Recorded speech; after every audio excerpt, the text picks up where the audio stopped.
నేను ఒకటే మీ అందరికి హామీ ఇస్తున్నా, రాష్ట్రంలో అందరికి కూడా హెచ్చరిక చేస్తున్నా.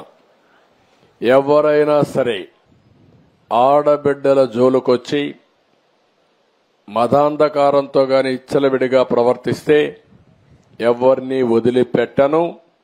ఎవడైనా అత్యాచారం చేస్తే మాత్రం అదే వాళ్ళకు లాస్ట్ డే అవుతుంది, గుర్తుపెట్టుకోమని మరొక్కసారి హెచ్చరిస్తున్నా.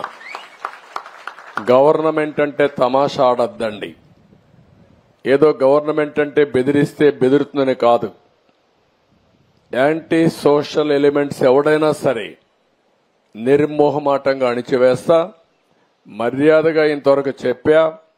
ఎవరైనా కైపెక్కి లేకుంటే గంజాయి తినేసి తాగేసి లేకుంటే మద్యం తాగేసి ఇష్టానుసారంగా చేస్తే మాత్రం తీవ్ర పరిణామాలుంటాయి.